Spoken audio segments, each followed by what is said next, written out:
Përshëndetje të gjithëve, jemi zhvendosur në një nga ambientet tona të dritares, te Dritarja, ku ju kemi thënë tashmë që ju mund të vini dhe ta vizitoni, qoftë për të pirë një kafe, qoftë për të provuar ato glikot, të cilat ne I kemi qoftë edhe në kuadrin e Përmetit në Dritare. Jam shumë e lumtur sot sepse kam kënaqësinë të kem me mua një vajzë të cilën ju gjithë e njihni, tashmë në fakt është bërë edhe nën, ajo është Brunilda Lahe, çupa e Përmetit. Sa më pëlqeu ky prezantim, çup Përmeti, se në fakt ne kështu themi, çupa e Përmetit, çup nga Përmeti, nuk themi vajzë apo gocë në komunikimin tonë të përditshëm. Jam vërtet shumë e lumtur dhe më bën të ndihem jo vetëm krenare, por me një lloj përgjegjësie sa herë më bën ftesa për të prezantuar apo për të ndarë eksperjenca rreth Përmetit. E vlerësoj shumë. Dhe në fakt Brunitës do I drejtohem me Bruna për ta bërë bisedë sa më miqësore, sepse ajo më dha dhe komoditetin për ta bërë. Bruna, si ka nisur ky sezon për ty? Po, mund të them se ka nisur mirë. Sa herë ne nisim diçka të re, është mirë, sepse na jep emocione të reja, një tjetër adrenalin, do të jetë një rrugtim të cilin dal nga dal do të mësojmë diçka që do të na pasuroj, kështu që mendoj se jam në një moment të mirë. Për sa I përket traditave, glikove, gjërave specifike që ka Përmeti, I ke trashëguar, din ti bësh, na flit pak për këtë pjesë. Atëherë, unë kam lindur dhe jam rritur në Përmet, që do të thotë kur përfundova shkollën e mesme, atëherë erdha për studimet e larta në Tiranë dhe deri në 18 vjeç ti domosdo brumosesh dhe merr shumë nga vendi në të cilin rritesh. Dhe çdo familje përmetare në fakt I ka ato traditat e veta, zonjat me njëra tjetrën, po sikur kanë edhe një konkurrencë të bukur, çfarë përgatitet ti, çfarë gatove ti, çfarë I shtove, çfarë I hoqe dhe sigurisht që ka shumë nga këto gjëra që janë pjesë e imja, pra mua më duken të natyrshme që ti bëj dhe ti kem këto gjëra dhe të jenë normale këto situata, si për shembull, të kujdesesh për shtëpinë. Nuk ka zonjë përmetare që nuk di të bëj punët e shtëpisë. Tani notën nuk po e vendosim, por di të bëj punë shtëpie. Për sa I përket gatimit, më pëlqen shumë të gatuaj, sepse e kam parë në nëntime të gatuar çdo ditë për ne. Nga ana tjetër, edhe unë vetë jam ngarkuar që e vogël për të përgatitur bashkë me mamin, se ka qenë në zakon që vajzat duhet të mësonin të bënin punë shtëpie, të dinin të pastronin dhe të gatuanin. Një rregull dhe një lloj kulture që vijon edhe sot dhe mua më duket se kjo gjë është shumë e mirë sepse këtë nuk e bën se do të shkosh tek dera e burrit, por kjo të pasuron. Për veten tënde, jeta është shumë e gjatë dhe unë mendoj se duhet të dish të përballosh shumë situata. Ndërsa për sa I përket traditave të bukura të Përmetit dhe të ëmblave veçanërisht, siç janë glikot apo llokumet e bajamta, glikot di të bëj. Por nuk bëj gliko në Tiranë.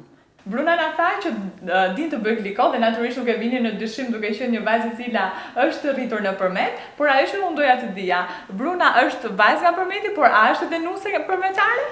Im shoqë është me origjinë nga Tepelena, por vitet 90 familjen e tij e gjetën në Përmet për shkak të babait oficer dhe ata vendosën që të mos kthehen më në Tepelen, por të jetojnë në Përmet. Dhe ky ishte fati im, por edhe fati bashkëshortit që të njiheshim në Përmet. Megjithatë familja e tij vijon të jetojë në Përmet. Edhe sot edhe unë kur kthehem aty kam edhe familjen time, edhe familjen e bashkëshortit. Për sa I përket glikove, ju arrini ta kuptoni kur një gliko është e Përmetit, domethënë nëse do kishit 3 gliko të ndryshme nga 3 qytete të ndryshme, e ka glikoja e Përmetit atë shijen specifike? Po, nuk di të them, sepse të jem e sinqert, unë kam provuar vetëm gliko Përmeti dhe kur kam qenë jashtë Shqipërisë, kam provuar diçka të ngjashme që është glikoja e kumkuatit. Nuk e di nëse ata e quajnë glikon në Greqi apo jo, por duke qenë se ai është një produkt që ne nuk e kemi përgatitur në Përmet, nuk di ta them. Vetëm gliko Përmeti kam ngrënë unë. Por ka disa karakteristika që arrit të dallojnë nëse një gliko është e mirë apo nuk është përgatitur siç duhet. Për shembull, duhet të jetë ajo transparenca në pamje të parë, nuk duhet të ngjisë, nuk duhet të krijojë ngjitje, kështu I themi ne, nuk di tani nëse ka një term tjetër kur e kapi me pirun, për shembull, ja, shi sa bukur kjo.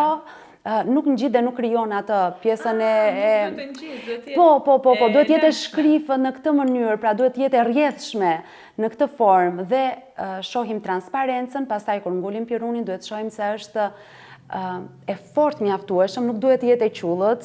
Këto janë disa sekrete që ti arrin të dallosh që ke të bësh me një gliko shumë të mirë si kjo këtu. Gratë përmetare, përveç se kanë si traditë të bëjnë gliko në familjet e tyre, tashmë kanë kthyer në biznes.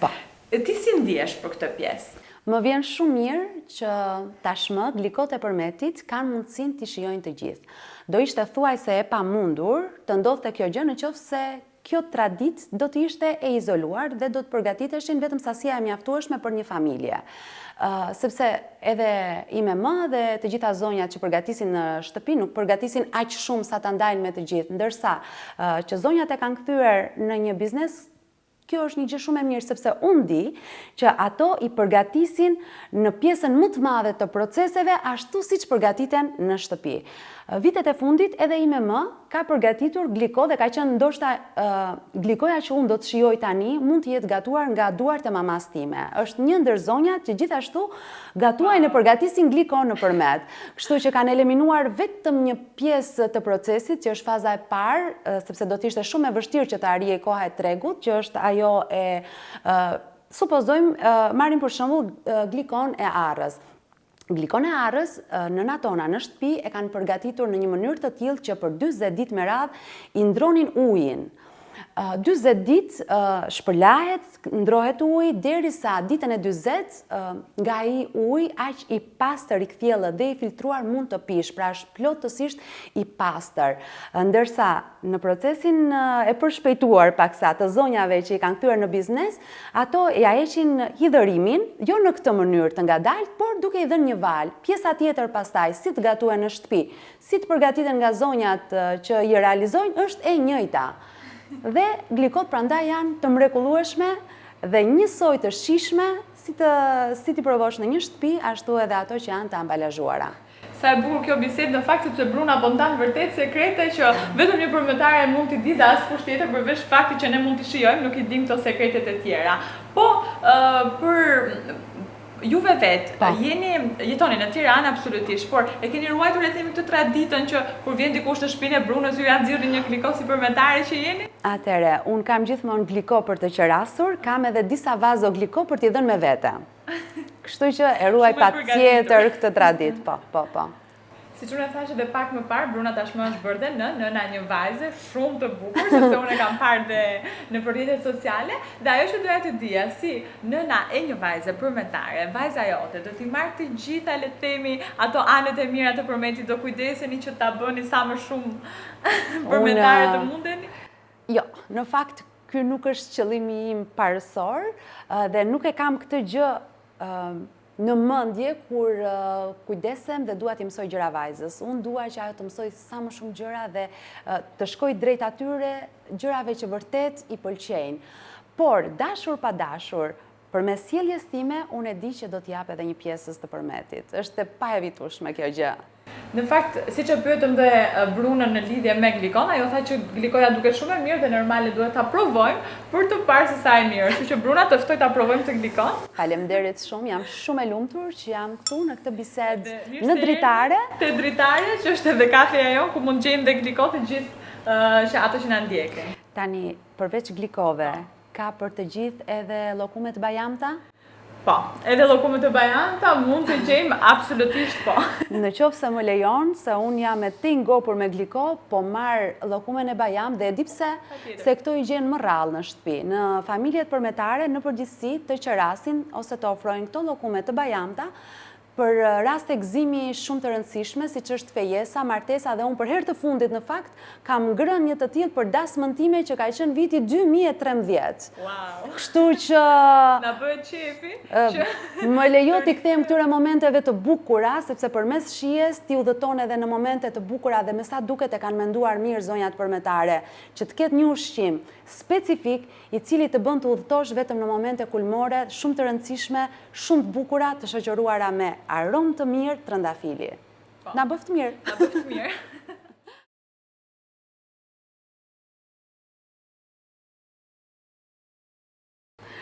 Para 3 ditësh 4 në mos gaboj, isha në shtëpinë e mikeshës time, e cila nisur nga reportazhi i Rodinës, vendosi të shkoj prapë nëpërmet. Ne kemi shkuar gati 2 vite më përpara bashk, e kishte parë përmetin, po pa ato pamjet, glikot të gjitha çfarë kishte prezantuar Rodina, dhe këtë herë vendosi të shkoj me mamin e saj, me bashkëshortin edhe me vajzën. 3 të tjerët e shihnin përmetin për herë të parë, edhe shkoj në shtëpi, më thot mua, shiko çfarë kam sjell nga përmeti, të gjitha llojet e glikove. Thash, dritarja e Rodinës e ka bërë efektin. E ka bërë padyshim.